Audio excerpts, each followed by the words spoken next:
Hello and welcome to the Mariner, and we're here now in the North Sea. Been a very, very quiet night. The wind went down to 0 and not much progress to be made like that. Starting to get pushed around a little bit by the tide, and so I opened the code 0, which is what's up on the foredeck now pulling. You might recognize the sponsor of this sail. Sorry for the wind over the mic, but doing the best we can. This is an old Hugo Boss sail. I think might do well to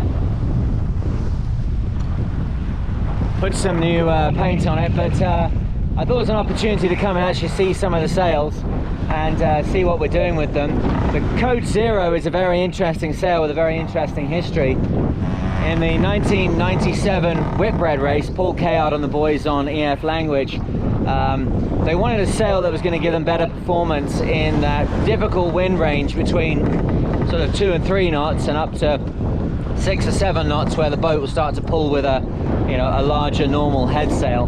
Now at that time, the boats would be going to sea with about 15 or 17 different sails. You have your mainsail and you've got your storm sails, but then there was still another 13 or 14 sails that they could choose to put onto the boat. Now those Volvo 60s and the Maxis at the time, they had spinnaker poles. This boat originally would have had a spinnaker pole, and this boat is from exactly that era. This boat was designed in about 1995, built in 1996 for a race that was due to go in 1997. It didn't happen in the end. The Whitbread race became the Volvo race, and the rest is history. But at that time, one of the two different sorts of sails that would be going up would be symmetric sails and code sails. Code sails are flat, roller furled sails. They've got a continuous furler at the front, and let me just clip onto the deck here.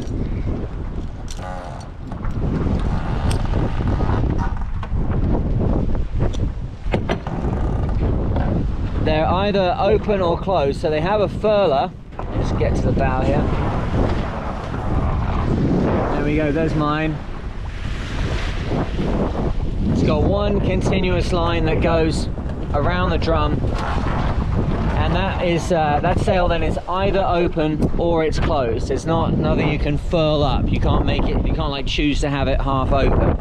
So code sails are furled sails. They're very flat cut, and at the time in the early 90s, basically if you wanted to sail in light conditions, you have like a wind seeker, which was a roller furled sail, or it might be in a snuffer, but it was jib cut. It had the same basic dimensions as a jib, which we'll talk about in a second, but it was made of very, very light material, like a mylar or something. So you'd have an oversized, very lightweight jib, and that's basically been the same all the way back to tall ships. I can remember the wind seeker or the ghoster, which we had on the tall ships I worked on, and that's basically what it was. It was a jib made of spinnaker material. What they decided to do was to experiment in this very critical wind range area and try and find a sail that would give them much more performance. And what they came up with was this. Now at the time, the sails were rated, or called rather, Code 1, Code 2, Code 3, Code 4, and the code gives you, if it's an odd number, let me get this right, it's an odd number, it's a sail for going in front of the wind, and if it's an even number, it's for cutting across the wind.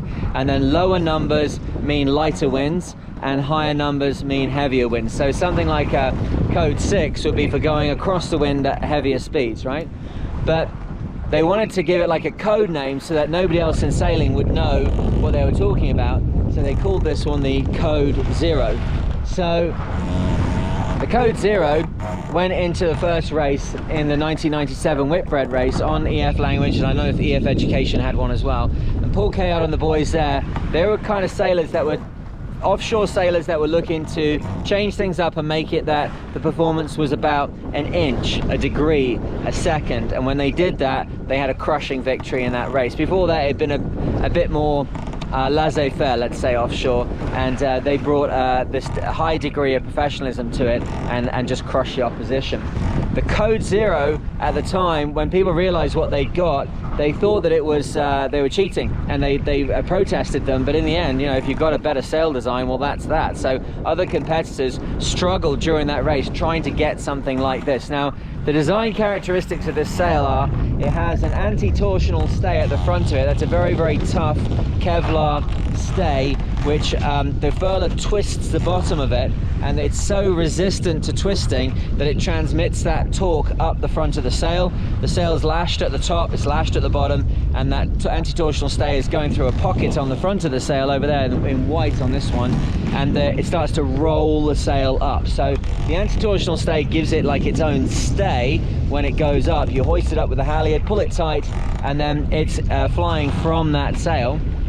Oh, I shouldn't use the word flying too much, it's not really a flying sail, it's a roller furled sail. It certainly gives it a stay to hang off, but it can also transmit enough torsion that you can roll the sail up on it. It's very, very flat cut. We've got a bit of a bubble in the front of this one, so I'm not attending to the trim. But it's very, very flat cut, and it's very big. This one is older. This sail is probably like 2005, something like that. It's been stored away for many years with my Open 60. So it's obviously come from Alex Thompson, but probably the lineage of this is Alex Thompson, and then the connection point would be Josh Hall, who worked with Alex Thompson and worked with Kajiro, that owned my Open 60 before I did. And I would imagine Alex has brokered a deal to get some sails across from Hugo Boss to Kajiro's boat. But this doesn't look like it's been used very much. The paint, the dye, the whatever it is that's on it, is a good indicator of how much wear is on it. And I can hear it, and anybody who knows laminate sails,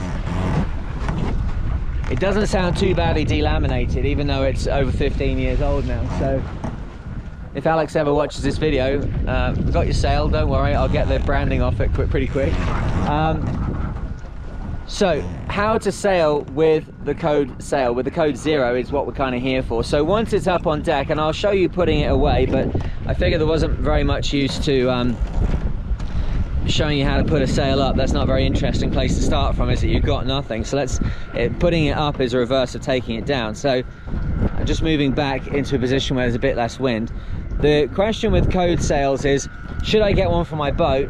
And if I get it, what is it actually doing? So code 0, as I said, the original coding numbers for these sails. Oh, I've got the sun right behind me there on the camera. If you're listening to this on the podcast, I do apologize for the wind over the mic, and obviously on YouTube as well. This is about as good as I've got right now for keeping the wind off. I think it's not too bad. If you're watching this on, if you're listening to this on the podcast, you can go over to YouTube, and obviously if you're on YouTube, well, you can go over and listen to it wherever you normally get a podcast.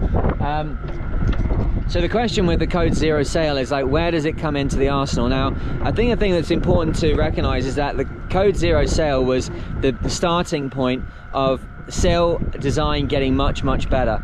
There's a brilliant book which was written in the late 90s called Looking at Sails. I forget now, is it Brian Hancock, the author?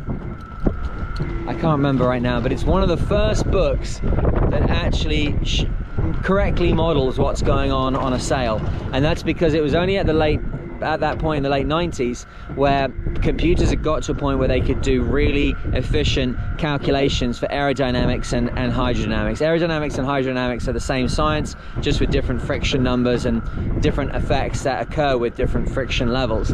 But before that, there was a lot of guesswork going on. Hence the point that I think in 1992-93, when they had the first of the Whitbread races that involved the Whitbread 60s, they were going to sea with an arsenal of 17 sails on board. Please correct me if I'm wrong with that in the comments down below. And if you're enjoying this and you want to see more of this content, please like and subscribe. If you're listening to this on the podcast, you can also drop comments on the podcast and give others the indicator that this is something worth listening to. But the boat's going to sea with 17 sails on board. That's because that was the best guess at the time of how to get efficiency from sails. From the late 90s onwards, sail technology started to improve, or sail design started to improve a lot more, and the materials technology was catching up very quickly as well. We'd got Kevlar into sailing, Cuban fiber was coming in, we suddenly got computers that could model how the air was flowing over the sail, and the code 0 is the first of the modern breed of sails. Now when boats are going to sea for Volvo 65 sailing and ocean race, they're going to sea with, I think it's 9 sails. Again, correct me if I'm wrong, it might even be 7, but very, very few compared to what they used to sail with. The reason for that is that now this kind of sail, the code 0, can do more than one job. It can sail upwind in very light airs, which is super useful for a dead night as we had last night, where there was nothing going on, there was no wind whatsoever. And it's also very, very useful to take the sail off the breeze. As the wind speed increases, you can bear away from the wind and still keep that sail up and still have a very useful sail that's going to give you power off the breeze. So suddenly this is accomplishing what would have taken maybe 2 or even 3 sails to do 20-25 years ago. I hope that was enjoyable. If you like this kind of stuff, put your comments down below of what you'd like to see and how I can improve what I'm doing. I really want to learn. I don't want it to be in a vacuum where I'm teaching all the time. And put a like and subscribe, of course. That really helps the channel to grow and let other people learn from what we're doing here. Go over to patreon.com/themariner if you want to see more in-depth stuff, particularly with the Code Zero. We're going to be doing a video looking at trimming the Code Zero, how to get the best out of it, and more about putting it up and down, the details of that. But wherever you are and whatever you're doing, I hope that you're safe and sound and enjoying your sailing, and I look forward to sailing with you in the next one. Cheers.